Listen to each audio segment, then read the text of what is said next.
આ અંગે માહિતી અને માર્ગદર્શન આપવા આપણી સાથે ઉપસ્થિત છે સાલ હોસ્પિટલના ENT surgeon doctor Manish Goyal. જી સર, આપનું સ્વાગત છે યસ ડોક્ટરમાં.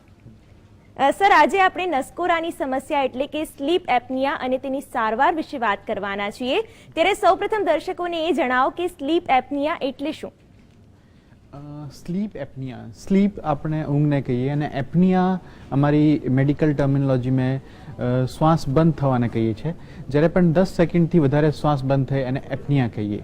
તો જ્યારે પણ માણસને ઊંઘતી વખતે શ્વાસ બંધ થાય વારંવાર એને અમે સ્લીપ એપનિયા કહીએ. નોર્મલ સ્લીપમાં વારંવાર શ્વાસ બંધ નહીં થવું જોઈએ. મેક્સિમમ 5 વખત સુધી બંધ થાય તો અમે નોર્મલ કહીએ અને 5 વખતથી વધારે બંધ થાય તો અમે એને સ્લીપ એપનિયા કહીએ. સ્લીપ એપનિયા મલ્ટિપલ સ્લીપ એપનિયાના બહુ બધા કારણ હોય છે. યુઝલી સ્લીપ એપનિયામાં જે આપ ડાયાગ્રામ જોવો છો આની અંદર તાળવો જે લોકોનો વધેલો હોય, ટંગ બેસ જે જીભની પાછળનો ભાગ જે વધેલો હોય, આમથી એ રાત્રે સૂતી વખત ઓબ્સ્ટ્રક્ટ કરે અને દર્દીનો શ્વાસ બંધ થઈ જાય અને એને શરીરમાં ઓક્સિજન ઓછી થઈ જાય અને સ્લીપ એપનિયા કહેવાય. જી બિલકુલ ડૉક્ટર, ખાસ કરીને મનુષ્યની જે જીવનશૈલી હોય છે તે સમસ્યા માટે વધુ પડતી કારણભૂત હોય છે. ત્યારે સ્લીપ એપનિયાની સમસ્યા મોટા ભાગે કેવી જીવનશૈલી જીવતા લોકોમાં જોવા મળતી હોય છે તે વિશે દર્શક મિત્રોને સમજ આપશો. સ્લીપ એપનિયા જે તકલીફ છે એ યુઝલી સેડેન્ટરી લાઈફસ્ટાઈલ, જે લોકો આખો દિવસ બેસવાનું કામ હોય, બહુ ફરતા નહીં હોય, બહુ સેડેન્ટરી લાઈફસ્ટાઈલ હોય એ લોકો માટે બહુ કોમન છે. જે લોકો ચાલવામાં વિશ્વાસ નહીં રાખતા હોય, ઘરમાં બેસા એમને બધું જોઈએ, કોઈ એક્સરસાઇઝ નહીં કરતા હોય, એમનો ફેટી ડાયટ હોય, એલ્કોહોલિક હોય પેશન્ટ, તો એ લોકોમાં સ્લીપ એપનિયા બહુ જ કોમન છે. હેવી વેટ હોય, એમનો વજન વધારે હોય, તો આ જે લાઈફસ્ટાઈલ છે જેની અંદર પેશન્ટ પોતાના શરીર ઉપર ધ્યાન નહીં રાખતો, ડાયટ અનરિસ્ટ્રિક્ટેડ ડાયટ હોય, બહુ ખાતો હોય, એક્સરસાઇઝ ઝીરો હોય, એ લોકોને સ્લીપ એપનિયા, જે ચરબી વધારે હોય શરીરમાં, એ લોકોને સ્લીપ એપનિયાના ચાન્સીસ વધી જાય છે. જી બિલકુલ ડૉક્ટર, સ્નોરિંગ અને સ્લીપ એપનિયામાં શું તફાવત છે? સ્નોરિંગ અને સ્લીપ એપનિયામાં એસચ આવું નથી કે બધા સ્નોરર સ્લીપ એપનિક હોય. હા, બધા સ્લીપ એપનિક પેશન્ટ સ્નોરર હોય છે, એ બહુ કોમન વસ્તુ છે.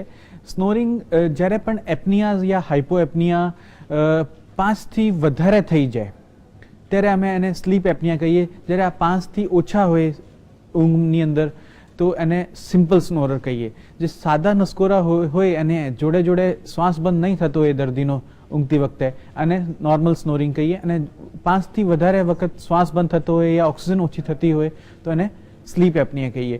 એ પેશન્ટ પોતે નહીં ડાયગ્નોઝ કરી શકતો. આના માટે સ્પેશિયલ ટેસ્ટ હોય જેમથી આપણે સ્લીપ એપનિયા ડાયગ્નોઝ કરી શકીએ. પેશન્ટને એસચ જે ઊંઘતો હોય પેશન્ટ, એને નહીં ખબર હોય કે એનો શ્વાસ બંધ થાય છે, આના માટે નોર્મલ હોય. હા, અને આનો જે પાર્ટનર છે એ કહી શકે છે એમનો શ્વાસ બંધ થાય છે, એમને ગભરામણ થાય છે, એ જાગી જાય છે રાત્રે, અમને ચોકિંગ થાય છે, ગ્રાસ્પિંગ થાય છે, એ બધું એમનો પાર્ટનર કહી શકે. પણ પેશન્ટને યુઝલી ખબર નહીં પડતી ઊંઘમાં. જી બિલકુલ ડૉક્ટર, ખાસ કરીને જણાવો કે સ્લીપ એપનિયા થયો છે તે માટે કયા ટેસ્ટ કરાવવા જરૂરી હોય છે તે વિશે સમજ આપશો. સૌથી પહેલાં કોઈ પણ પેશન્ટ અમારી પાસે આવે તો અમે એની એક પ્રોપર હિસ્ટ્રી લઈએ, જેમથી અમને એક ખબર પડે કે એને પેશન્ટને સ્લીપ એપનિયા હોઈ શકે યા નથી, અને આ હિસ્ટ્રી પ્રમાણે અમે એને આગળના ટેસ્ટ ડાયગ્નોસિસ માટે કહીએ. બેસિકમાં અમે પેશન્ટનો રૂટીન એક બ્લડ પ્રોફાઇલ કરાવીએ, જેની અંદર રૂટીન બ્લડ ટેસ્ટ હોય, બ્લડ શુગર, રૂટીન CBC અને હિમોગ્લોબિન, એ બધું રૂટીન ટેસ્ટ હોય. પેશન્ટનો થાઇરોઇડ ફંક્શન ટેસ્ટ કરાવીએ કે પેશન્ટ હાઇપોથાઇરોઇડ પેશન્ટને અમે જોયો છે જેને લોકોને હાઇપોથાઇરોઇડિઝમ હોય, એ લોકોને સ્લીપ એપનિયા બહુ કોમન છે.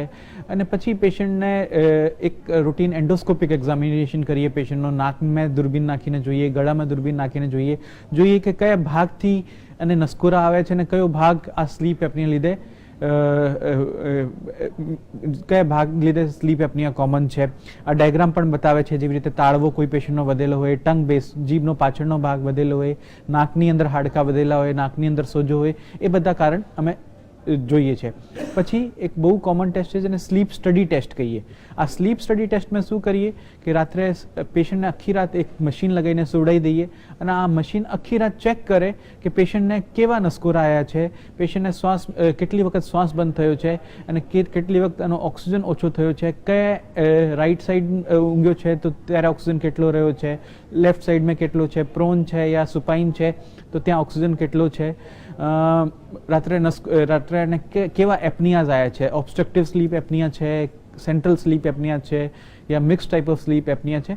અને એઝ સચ એ ડિટેલ્ડ રિપોર્ટ આખી રાતની સ્ટડી નીકળે એમથી અમે પેશન્ટને આગળ સમજાવીએ કે શું આગળ ટ્રીટમેન્ટ કરવાનું છે પેશન્ટને.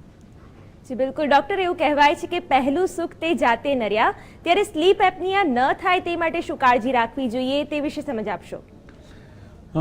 સ્લીપ એપનિયા નહીં થાય એના માટે કાળજી એ છે કે પહેલાં તો આપણને આપણું લાઈફસ્ટાઈલ બહુ એક્ટિવ કરવું પડશે કે એ સેડેન્ટરી લાઈફસ્ટાઈલ એકદમ છોડીને સોફા પર બેસીને ટીવી જોવાનો એ બધું જે લાઈફસ્ટાઈલ છે એ એકદમ બંધ કરવું પડશે. આપણને રેગ્યુલર વોક, રેગ્યુલર એક્સરસાઇઝ કરવી જરૂરી છે.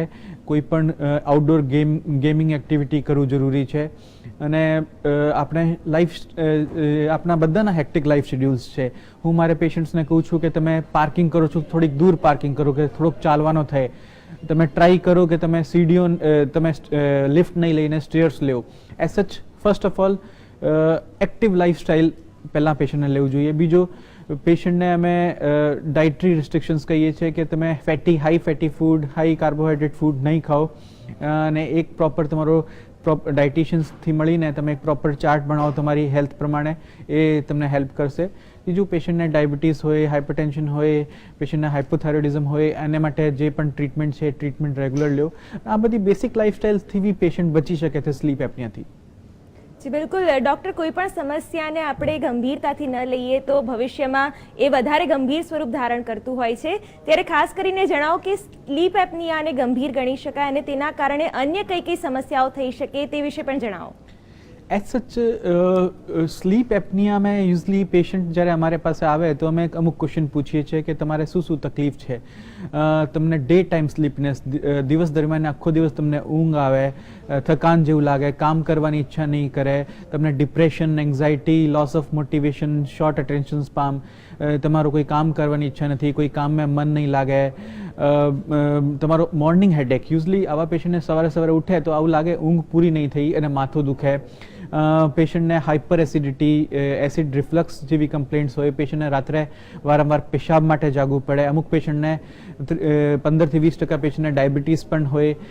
પેશન્ટ યુઝલી ઓબેસ હોય, મોટા હેલ્ધી મોટા હોય પેશન્ટ. પેશન્ટને અમુક પેશન્ટ્સને સેક્સ્યુઅલ ડિસફંક્શન, લોસ ઓફ લેબિડો એવા સિમ્ટમ્સ હોય. તો આવા અમને કોઈ પણ પેશન્ટમાં સિમ્ટમ્સ મળે તો અમે પેશન્ટને સમજાવીએ છીએ કે એ લેક ઓફ ઓક્સિજન લીધે બધા સિમ્ટમ છે. તમારા શરીરમાં જ્યારે તમે ઊંઘો છો તો ઓક્સિજનની કમી થઈ જાય છે. 90% ઓફ સ્ટ્રોક, જેને લકવો કહીએ આપણે, એ સ્ટ્રોકના પેશન્ટ સ્લીપ એપનિક હોય છે. એ ઇન્ટરનેશનલ ડાટાસ છે. યુઝલી 77% લોકોને બિકોઝ લેક ઓફ ઓક્સિજન થાય તો હાર્ટને વધારે કામ કરવું પડે તો હાઇપરટેન્શન, બીપીની તકલીફ થઈ જાય છે 77% લોકોને. Coronary artery disease, congestive cardiac failure, cardiac arrhythmias, હાર્ટના જે ધબકારા છે એ ઇરેગ્યુલર થઈ જાય છે. Sudden death, 30% chances of sudden death. આપણે સાંભળીએ છીએ કે રાત્રે જે ડેથ્સ જે હોય છે એ રાત્રે બહુ વધારે હોય છે. બિટવીન 10 PM to 6 AM જે સડન ડેથ હોય, પેશન્ટ ઊંઘતો મરી જાય, એ ચાન્સીસ વધી જાય. At least 30% of chances increases of sudden death in sleep apnoea. તો એ બધા કોમ્પ્લિકેશન થવાના ચાન્સીસ વધી જાય. એની લીધે અમે પેશન્ટને સમજાવીએ છીએ કે તમને સ્લીપ એપનિયા છે તો એનો ટ્રીટમેન્ટ કરાવો, નહીં તો આ બધા ચાન્સીસ બહુ વધારે વધી જશે. જી બિલકુલ ડૉક્ટર મનીષ, આ કાર્યક્રમ દ્વારા આપણે દર્શક મિત્રોની જે શારીરિક સમસ્યાઓ હોય છે તેનું નિરાકરણ પણ કરવાનો પ્રયત્ન કરીએ છીએ. ત્યારે આજના પ્રથમ કોલર જોડાઈ ગયા છે, તેની સાથે વાત કરીએ. જગદીશભાઈ, આપના પુત્ર વિશે આપનો પ્રશ્ન છે, તો શું જાણવા માંગો છો ડૉક્ટર પાસેથી? નમસ્કાર ડૉક્ટર સાહેબ, મારા પુત્રની ઉંમર 8 વર્ષની છે અને તે રાત્રે સૂતી વખતે નસકોરા લે છે અને અમુક વાર દાંત પણ કચકચાવે છે. તો આ એક થાકના કારણે નોર્મલ કન્ડિશન છે કે આમાં કઈ વિશેષ ધ્યાન આપવું જોઈએ અને કોઈ ટેસ્ટ કરાવવા જરૂરી છે?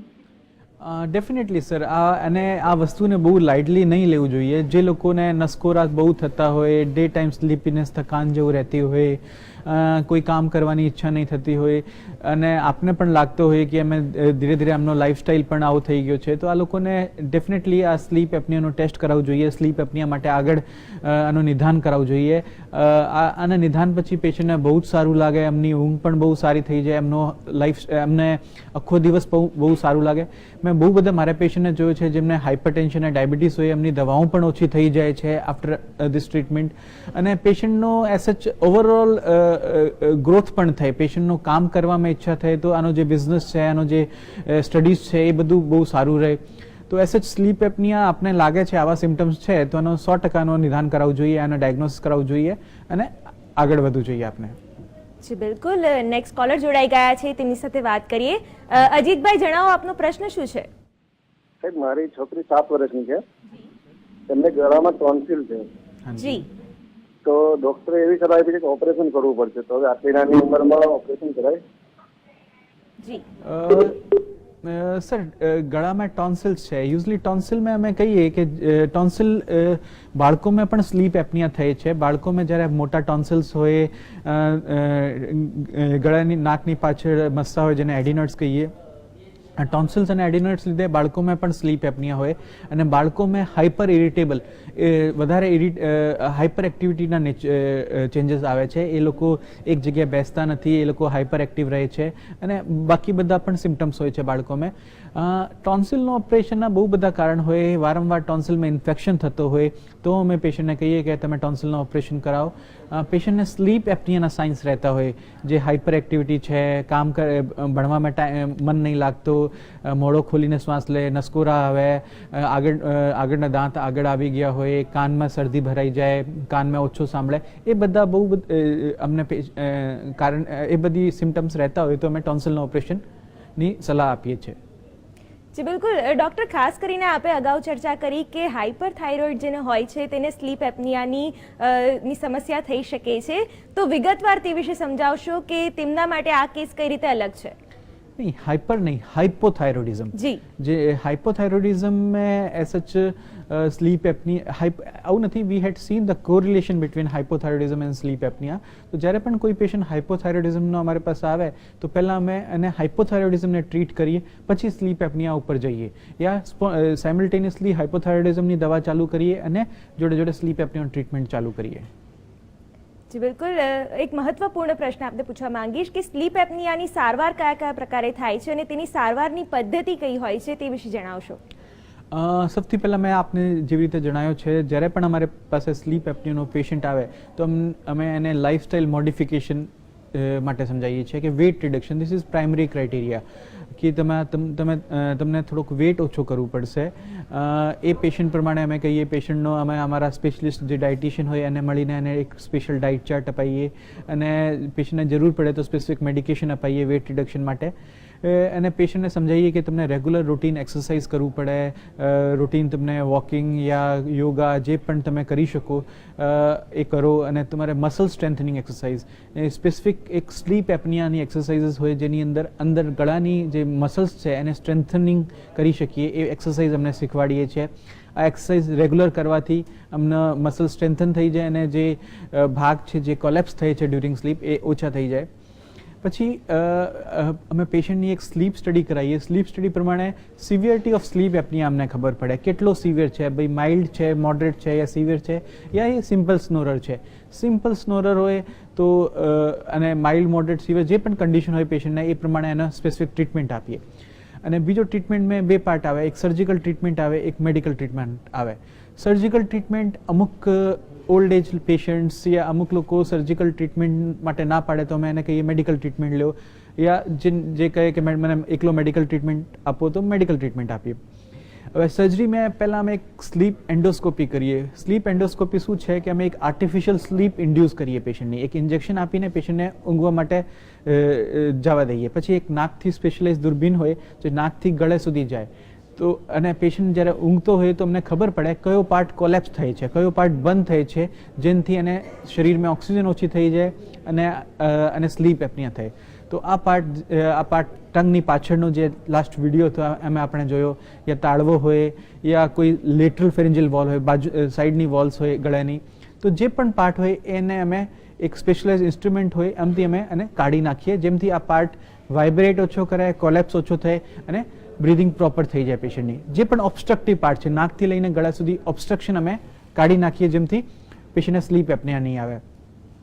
અમુક પેશન્ટ જે સર્જરી માટે વિલિંગ નહીં હોય યા સર્જરી માટે કોન્ટ્રાઇન્ડિકેટેડ હોય તો અમે CPAP એક મશીન આવે છે, આ મશીન પ્રેશરથી લંગ સુધી ઓક્સિજન આપે છે, લંગ સુધી એર આપે છે, રૂટીન એર. તો આ this is SH a gold standard for sleep apnoea treatment. તો અમે સ્લીપ એપનિયા માટે CPAP પણ પેશન્ટ એડવાઇસ કરીએ છીએ, જે પેશન્ટને ગમે એ અમે અને ટ્રીટમેન્ટ પ્લાન આપીએ. જી બિલકુલ ડોક્ટર, આ સાથે જે એક દર્શક મિત્ર જોડાઈ ગયા છે તેમની સાથે વાત કરીએ. જી ઉપેન્દ્રભાઈ, જણાવો આપનો પ્રશ્ન શું છે? લાગે છે કે સંપર્ક કપાઈ ગયો છે. અન્ય એક દર્શક મિત્ર જોડાઈ ગયા છે લાઈન પર, તેમની સાથે વાત કરીએ. જી રાકેશભાઈ, જણાવો આપનો પ્રશ્ન શું છે? બેન મારા જી આપનો અવાજ સંભળાઈ રહ્યો છે, જણાવો પ્રશ્ન શું છે? હેલો બેન, નમસ્કાર. જી તો મારે શું છે, નસકોરા બોલું છું અને મારા સુગર અને ડાયાબિટીસ બોર્ડર ઉપર આવે. જી ખાધા પહેલા ને ખાધા પછી. ઓકે સર, SH આવું નસકોરા બોલે છે અને બીજા કોઈ આપને સિમ્ટમ્સ હોય જેવી રીતે આખો દિવસ થકાન જેવું રહે, ઊંઘ બહુ આવે, તમે બેસે ઊંઘી જાઓ, યા તમને કોઈ કામ કરવાની ઈચ્છા નહીં થાય, ડાયાબિટીસ યા ડિપ્રેશન, એન્ઝાયટી યા ઓબેસિટી, મોટાપો તમને છે, યા તમને રાત્રે વારંવાર પેશાબ માટે જાગવું પડે, સેક્સ્યુઅલ ડિસફંક્શન્સ હોય, હાઇપર એસિડિટી, ગેસ્ટ્રોઇસોફેજિયલ રિફ્લેક્સ એસિડ ઉપર આવે, આવા બધા સિમ્ટમ્સ હોય તો આપણે એને કોરિલેટ કરી શકીએ અને આપણે આગળ સ્લીપ એપનિયા માટે ટેસ્ટ કરાવવું જોઈએ. આપણે SH એક સ્લીપ સ્ટડી બેસિક કરાવવું જોઈએ આપણે. જી બિલકુલ ડોક્ટર મનીષ, આગળ પણ આપની સાથે જોડાયેલા રહેશું અને માહિતી અને માર્ગદર્શન મેળવીશું. પણ યસ ડોક્ટરમાં હાલ સમય થઈ ગયો છે એક